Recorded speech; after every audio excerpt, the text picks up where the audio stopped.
رمضان کی ہر رات اللہ کے یہ دو نام جو پڑھے گا آدھی رات کو فرشتہ آئے گا، گھر میں رزق رکھ کر چلا جائے گا۔ بسم اللہ الرحمن الرحیم۔ محترم ناظرین، رمضان المبارک اللہ کو راضی کرنے کا مہینہ ہے۔ ارشاد ربانی ہے، اے ایمان والو، تم پر روزے فرض کیے گئے جیسے کہ ان لوگوں پر فرض کیے گئے تھے جو تم سے پہلے تھے، شاید تم متقی بن جاؤ۔ یہ روزے گنتی کے چند دن ہیں۔ اس آیت میں اللہ تعالیٰ نے روزے کی فرضیت کا تذکرہ کیا ہے۔ اللہ تعالیٰ جب کسی چیز کا حکم دیتے ہوئے اسے لازمی اور فرض قرار دیتے ہیں تو دنیاوی قوانین کی طرح خشک انداز میں حکم نہیں دیتے، بلکہ ایسا انداز اختیار کرتے ہیں جس میں ترغیب کے متعدد پہلو ہوتے ہیں، اور اس انداز تخاطب میں عقیدہ، عقل اور قلب و جذبات سب کو بیک وقت اپیل کا سامان موجود ہوتا ہے۔ اسی آیت کو دیکھ لیجئے جس میں سب سے پہلے کہا، اے ایمان والو، یعنی آگے جو حکم ہو رہا ہے وہ اہل ایمان کے لیے ہے، اور ایمان کا تقاضا ہے کہ اس پر عمل کیا جائے۔ پھر یہ کہا گیا کہ یہ حکم صرف تمہارے ساتھ خاص نہیں بلکہ تم سے پہلے لوگوں کو بھی یہ حکم دیا گیا تھا۔ جب انسان کو یہ معلوم ہو کہ اس حکم پر عمل کرنے والا میں اکیلا نہیں بلکہ دوسرے بھی اس میں شریک ہیں تو اس پر عمل کرنا آسان ہو جاتا ہے۔ پھر یہ فرمایا گیا کہ یہ حکم ہے مقصد و بے فائدہ نہیں بلکہ عظیم مقصد تقوی کے حصول کا ذریعہ ہے۔ اس کے بعد مزید تسلی کے لیے کہا کہ یہ حکم صرف چند متعین دنوں کے لیے ہے، ہمیشہ کے لیے نہیں۔ صرف یہی نہیں بلکہ اس کے بعد پورے رکوع میں مزید آسانیوں کا تذکرہ ہے کہ مریض اور مسافر کو اجازت ہے وہ روزہ نہ رکھیں، بعد میں اس کی قضا کر لیں، اور جو روزہ نہیں رکھ سکتے وہ فدیہ دے دیں۔ پھر مزید فرمایا کہ جس ماہ میں روزے کا حکم دیا گیا وہ اتنا مبارک ہے کہ اس میں قرآن کریم نازل کیا گیا۔ رمضان المبارک کا مہینہ اپنی برکتوں اور رحمتوں کے ساتھ سایہ فگن ہو رہا ہے۔ اس ماہ مبارک کو قیمتی بنانے کے لیے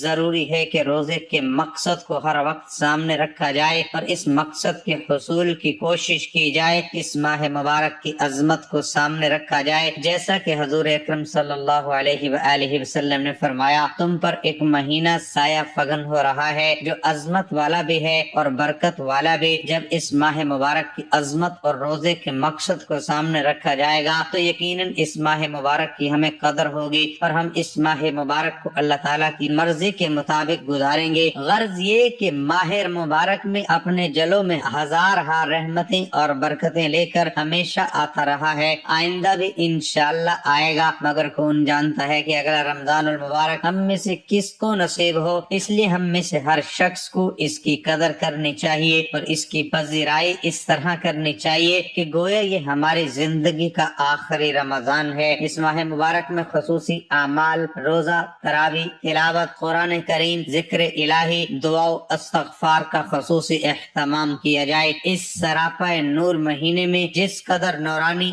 اعمال کیے جائیں گے اس قدر روح میں لطافت، بالیدگی اور قلب میں نورانیت پیدا ہوگی۔ خصوصاً قرآن کریم کی تلاوت کا اہتمام، کیونکہ اس ماہ کو قرآن کریم سے خاص نسبت ہے۔ اس مہینے میں جھوٹ، بہتان، غیبت اور دیگر تمام آلودگیوں سے پرہیز کا پورا اہتمام کیا جائے۔ حدیث میں فرمایا گیا ہے کہ جو شخص روزے کی حالت میں جھوٹ بولنے اور غلط کام کرنے سے پرہیز نہ کرے، اللہ تعالیٰ کو اس کے بھوکا پیاسا رہنے کی کوئی حاجت نہیں۔ ایک اور حدیث میں ہے کہ بہت سے روزے دار ایسے ہیں جنہیں بھوک پیاس کے سوا کچھ حاصل نہیں ہوتا، نعوذ باللہ۔ روزے کی حالت میں کان کی، آنکھوں کی، پیٹ کی، شرمگاہ کی اور دیگر اعضاء کی حفاظت لازم ہے۔ غرض اس مہینے میں گناہوں کا ترک کرنا لازم ہے، اور اگر ذرا سی ہمت سے کام لیا جائے تو ان چند دنوں میں گناہوں کا چھوڑنا بہت آسان ہو جائے گا۔ جہاں گناہوں سے پرہیز لازم ہے وہاں بے فائدہ اور لا یعنی مشاغل سے بھی احتراز کرنا چاہیے، کیونکہ یہ بے مقصد کے مشغلے انسان کو مقصد سے ہٹا دیتے ہیں۔ اس ماہ مبارک میں قلوب کا تصفیہ بھی بہت ضروری ہے۔ جس دل میں کینہ، حسد، بغض، عداوت کا کھوٹ اور میل جمع ہو اس پر اس ماہ مبارک کے انوار کی تجلی کا محقہ نہیں ہو سکتی۔ یہی وجہ ہے کہ بعض احادیث کے مطابق رمضان المبارک کی راتوں میں سب لوگوں کی بخشش ہو جاتی ہے ہے، مگر ایسے دو شخص جو ایک دوسرے سے کینہ عداوت رکھتے ہوں ان کی بخشش نہیں ہوتی۔ اس لیے تقاضائے بشریت کی بنا پر جو آپس میں رنجش ہو جاتی ہے ان سے دل صاف کر لینا چاہیے، اور اس ماہ مبارک میں کسی دوسرے مسلمان سے کینہ و عداوت دل میں باقی نہیں رہنی چاہیے۔ ماہ مبارک کا دل و زبان اور عمل سے احترام کرنا بھی لازم ہے۔ اپنی معصیت اور نافرمانی کے مظاہرے سے اسے آلودہ نہ کریں۔ حضرت صلی اللہ علیہ وآلہ وسلم نے رمضان کریم کو ہمدردی اور غم خواری کا مہینہ فرمایا ہے، اس لیے اس مہینے میں جو دو سخا اور عطا و بخشش عام ہونی چاہیے۔ جن لوگوں کو اللہ تعالی نے استطاعت عطا فرمائی ہے وہ اس مہینے میں تنگ دستوں اور محتاجوں کی بطور خاص نگہداشت کریں، خصوصاً موجودہ حالات میں غربا، مساکین اور محتاج لوگوں کی، خصوصاً وہ سفید پوش لوگ جو ضرورت مند ہیں لیکن کسی کے سامنے ہاتھ نہیں پھیلاتے، ایسے لوگوں کو تلاش کر کے ان کی خدمت کرنی چاہیے۔ اس ماہ مبارک کا ایک لمحہ بھی ضائع نہیں ہونا چاہیے۔ رمضان المبارک کو گزرنے نہ دیجیے جب تک خدا بند عالم کی بارگاہ میں اپنی بخشش اور مغفرت کا اعلان نہ کروا لیا جائے۔ توبہ و استغفار بارگاہ خدا بندی میں عجز و نیاز اور آہو زاری میں کسر نہ چھوڑیے، بلکہ ساری عمر کی حسرتیں نکال لیجیے۔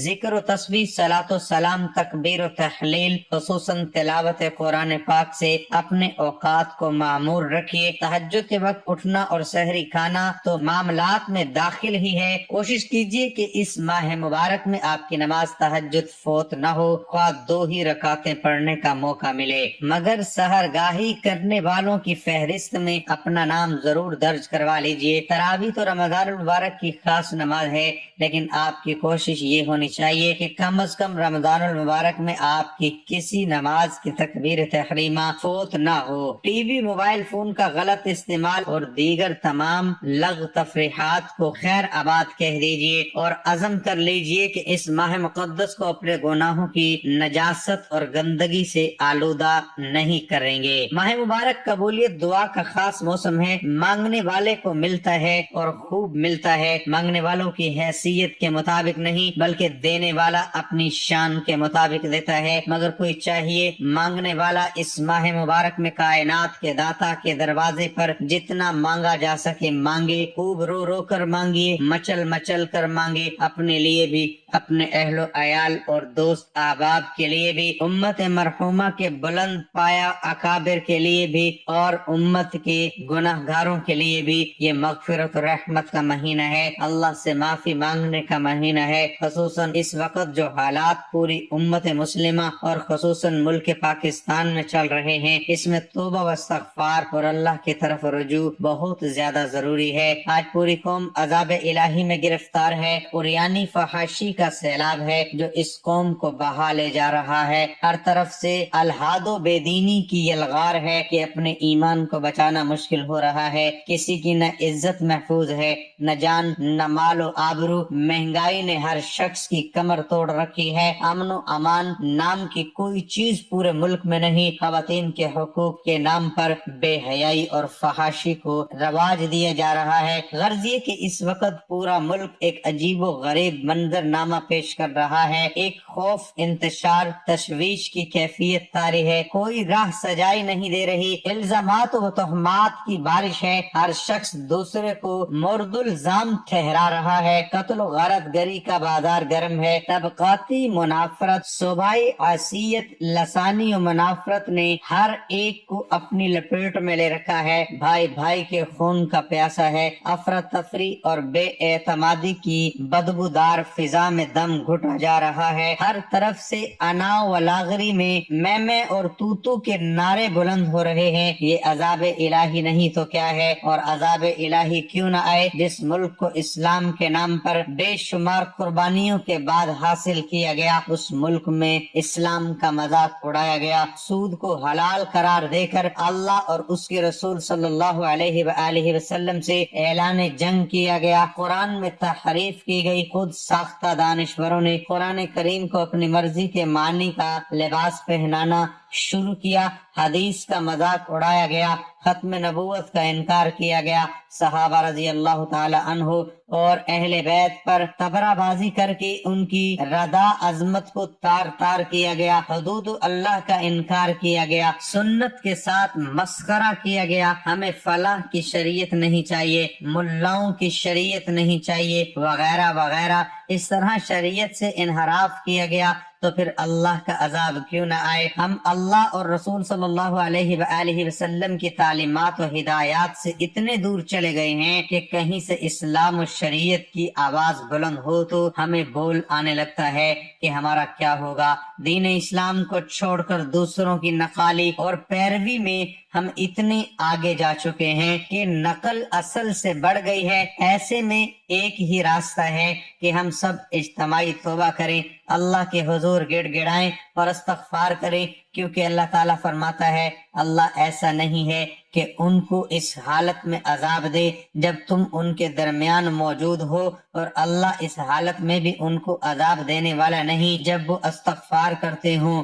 علامہ شبیر احمد عثمانی اس آیت کی تفسیر میں لکھتے ہیں نزول عذاب سے دو چیزیں مانے ہیں، ایک ان کے درمیان پیغمبر کا موجود رہنا، دوسرے استغفار، یعنی مکہ میں حضرت صلی اللہ علیہ وآلہ وسلم کے قدم سے عذاب اٹک رہا تھا، اب ان پر عذاب آیا۔ اسی طرح جب تک گنہگار نادم رہے اور توبہ کرتا رہے تو پکڑا نہیں جاتا، اگرچہ بڑے سے بڑا گناہ ہو۔ حضرت محمد صلی اللہ علیہ وآلہ وسلم نے فرمایا گناہگاروں کی پناہ دو چیزیں ہیں، ایک میرا وجود، دوسرا استغفار۔ بات دراصل یہ ہے کہ سزا تو باغی قوم کو ملتی ہے، مسلمانوں نے اسلام کو زبانی قبول تو کیا ہے لیکن عملاً اسے چھوڑ دیا، جس کے دو ہی مطلب ہو سکتے ہیں، یا تو وہ عملاً باغی ہے یا عملاً منافق۔ بغاوت کا جرم بھی انتہائی سخت ہے اور نفاق کا جرم بھی انتہائی شدید۔ آج مسلمان قوم یا تو عملی بغاوت میں مبتلا ہے یا پھر شدید نفاق کا شکار ہے۔ ہم نے بحیثیت ایک مسلمان اور ایک امتی حق تعالیٰ کی نعمت عظمیٰ کی شدید تحقیر کی ہے جو ناقابل برداشت جرم ہے۔ حق تعالیٰ کے دین کا استخفاف، یہ توہین اتنا بڑا جرم ہے کہ اگر اللہ تعالیٰ حلیم نہ ہوتا تو ایک لمحے کے لیے بھی ہمیں روئے زمین پر رہنے نہیں دیا جاتا اور اسے صفحہ ہستی سے اس قوم کا نام و نشان مٹا دیا جاتا۔ اس لیے اجتماعی توبہ و استغفار بہت ضروری ہے۔ کوئی شک نہیں کہ اس قوم پر قہر الہی اور غضب خدا بندی ٹوٹ پڑا ہے۔ یہ ہزار چیخے چلائے، سر پیٹے، واویلے کرے، لاکھ جتن کرے، مگر جب تک اللہ تعالیٰ کی طرف سے اس عذاب کو اٹھا لینے کا فیصلہ نہیں ہوگا، یہ قوم کبھی گرداب بلا سے نہیں نکل سکتی۔ ہم اس بھول میں ہیں کہ اللہ تعالیٰ کو راضی کیے بغیر محض ہماری تقریروں سے، ہمارے نعروں سے، ہمارے اخباروں سے، ہمارے رسالوں سے، ہمارے ریڈیو اور ٹیلی ویژن کے پراپرگنڈے سے، ہماری جمہوریت سے، ہماری اصلاحات سے، ہماری حکومتوں سے، ہماری قیادت سے، ہمارے عوامی شعور سے، ہمارے قومی تدبر سے فضا بدل جائے گی، ہوا کا رخ پلٹ جائے گا، طوفان کا دھارا مڑ جائے گا، نفرت کا دھواں چھٹ جائے گا، انتشار و افتراق کا آتش فشاں سرد ہو جائے گا، اور ہم صرف اپنی ناکارہ تدبیروں سے حالات پر قابو پا لینے میں کامیاب ہو جائیں گے۔ اگر ہماری خوش فہمیوں سے حالات بدل جاتے تو اب تک کبھی کے بدل گئے ہوتے، مگر حق تعالیٰ کا فیصلہ یہ ہے کہ بے شک اللہ تعالیٰ راہ نہیں سمجھاتا بدکار قوم کو۔ جب تک معاشرے پر فسق و بدکاری کا عفریت مسلط ہے، ہمیں کبھی فلاح و بہبود کا راستہ نہیں مل سکتا، بلکہ جو تدبیر ہوگی الٹی ہوگی۔ اس قہر الہی سے بچنے کا صرف ایک ہی راستہ ہے، وہ یہ کہ ہم توبہ و استغفار سے اللہ تعالیٰ کو راضی کریں اور اللہ تعالیٰ سے ہم نے جو معاملہ بگاڑ لیا ہے اس کی اصلاح کریں۔ ایک روایت میں اللہ کے نبی صلی اللہ علیہ وآلہ وسلم کا فرمان ہے، میری امت اس وقت تک ذلیل و خوار نہیں ہو سکتی جب تک کہ وہ روزوں کا اہتمام کرتے رہے۔ کہیں رمضان کے ناقدروں کے بارے میں رحمت للعالمین صلی اللہ علیہ وآلہ وسلم نے فرمایا کہ اللہ تعالیٰ کو کوئی ضرورت نہیں کہ ایسے لوگ بھوکے پیاسے رہیں، یعنی اللہ کے یہاں اس کی اس عمل کی کوئی وقت اور اہمیت نہیں، لہذا رمضان المبارک کے موقع کو ہمیں غنیمت سمجھنا چاہیے، اس کی ایک ایک ساتھ اور گھڑی کی ہم قدر کرنے والے بنے۔ روزہ، تراویح اور اعتکاف کے ساتھ ساتھ تلاوت اور دیگر عبادتوں کا بھی اہتمام کرنا چاہیے۔ اس مقدس مہینے میں ہر طرح کے گناہ سے پرہیز کرنا بے حد ضروری ہے۔ اپنے آپ کو رمضان کی مخصوص عبادتوں کے لیے زیادہ سے زیادہ فارغ کر لینا چاہیے۔ تجارت اور کاروبار میں کم سے کم وقت خرچ کرنا چاہیے۔ خرید و فروخت بالکل محدود کر دینی چاہیے۔ ٹی وی اور موبائل، بازار میں وقت گزارنے سے بالکل دور رہیں تاکہ رمضان کی رحمتیں، برکتیں اور نیکیاں زیادہ سے زیادہ حاصل کر سکیں، اور خدا نخواستہ کہیں ایسا نہ ہو کہ ہم رمضان کے محروم لوگوں میں شامل ہو جائیں۔ بجائے سعادت مندی کی بدبختی ہمارے ہاتھ آ جائے، بجائے رحمت الہی کی فرشتوں کی لعنت ہم پر برسے، اور نہ جانے ان سب کی تلافی کے لیے اگر رمضان ملے یا نہ ملے، اللہ تعالی ہمارے حال پر رحم فرمائے، ہماری توبہ قبول فرمائے اور ہمیں اللہ کو راضی کرنے کی توفیق عطا فرمائے، آمین۔ محترم ناظرین، رمضان کی ہر رات اللہ کے یہ دو نام جو پڑھے گا، آدھی رات فرشتہ آئے گا، گھر میں رزق رکھ کر چلا جائے گا انشاءاللہ۔ ناظرین، رمضان المبارک کے حالات سراپا سلامتی ہے۔ ہر رات اللہ کی رحمتیں برستی ہے، ہر رات اللہ کے فرشتے آتے ہیں اللہ کے بندوں کے لیے اللہ کے انعامات لے کر۔ بس جو بندے اللہ کو یاد کرتے ہیں، ذکر کرتے ہیں، تو وہ انعامات اس بندے کا مقدر بن جاتے ہیں، اور جو لوگ ان راتوں کو بھی فضول کاموں میں ضائع کرتے ہیں وہ اللہ کے ان انعامات سے محروم رہ جاتے ہیں۔ تو یہ انعامات کیا ہے؟ اگر کوئی بیمار ہے تو اللہ اس کو صحت دیتا ہے، اگر کوئی مصیبت زدہ ہے اس کی مصیبت دور کرتا ہے، اگر کوئی رزق کی تنگی کی وجہ سے پریشان ہے، گھر میں رزق تنگ ہے، بے روزگار ہے، تو اللہ اسے رزق دیتا ہے، دولت دیتا ہے، یا صبح جب وہ اٹھتا ہے تو اس کے لیے ایسے ایسے اسباب پیدا فرماتے کہ اسے غیب سے ادھر ادھر سے رزق ملتا ہے، برسوں پرانی حاجت پوری کی جاتی ہے۔ تو جو ان راتوں میں اللہ کے یہ دو نام پڑھ کر سوتا ہے تو اللہ پاک اپنے فرشتوں کی ڈیوٹیاں لگا دیتا ہے جو ہر صبح اس کے رزق کو پہنچاتے ہیں، رزق کے معاملات میں اس بندے کی مدد کرتے ہیں۔ تو یہ اللہ پاک کے وہ نام ہیں جو گھر سے رزق کی تنگی کو دور کر دیتے ہیں، جو پڑھنے والے کو مالا مال کر دیتے ہیں، مالدار کر دیتے ہیں، لوگوں کی محتاجی سے بے نیاز کر دیتے ہیں۔ تو رمضان کی ہر رات جو پڑھے گا انشاءاللہ وہ پڑھنے والا مالدار ہو جائے گا۔ اگر وہ مالدار ہے تو انشاءاللہ اللہ پاک اسے اور زیادہ مالدار کر دے گا، یعنی وہ اس سے زیادہ مالدار ہوگا۔ روزانہ رات کو سونے سے پہلے یا رزاقو یا وہابو یا رزاقو، اے رزق دینے والے، یا وہابو عطا کرنے والا، جب آپ ان کو اکٹھا ملا کر ایک تسبیح پڑھیں گے، یا رزاقو یا وہابو یعنی بہت زیادہ رزق عطا کرنے والا، وہم و گمان سے بڑھ کر رزق دینے والا، تو اللہ پاک آپ کو آپ کے وہم و گمان سے بڑھ کر دے گا، اتنا دے گا آپ کا ہاتھ بھی دینے والا بن جائے گا۔ تو جو بھی عمل کرے اول و آخر درود پاک لازمی پڑھیں، ایک بار ثواب کی نیت سے میرے ساتھ بھی پڑھیں، اللہم صلی علی محمد وعلی آل محمد کما صلیت علی ابراہیم وعلی آل ابراہیم انک حمید مجید، اللہم بارک علی محمد وعلی آل محمد کما بارکت علی ابراہیم وعلی آل ابراہیم انک حمید مجید۔ انشاءاللہ جب آپ دعائیں مانگیں گے آپ کی ہر دعا قبول ہوگی۔ تو رمضان کی ہر رات اللہ کی یہ دو نام پڑھ کر لازمی سنیں، 100 مرتبہ یا 41 مرتبہ لازمی پڑھیں۔ اگر آپ کو ویڈیو اچھی لگی اسے آپ نے لائک کرنا ہے، شیئر کرنا ہے اور چینل کو سبسکرائب کرنا ہے۔ جزاک اللہ۔ اللہ تعالیٰ کے 99 ناموں میں سے ایک نام ضرور ٹائپ کریں۔ اللہ ہم سب کا حامی و ناصر ہو، آمین ثم آمین۔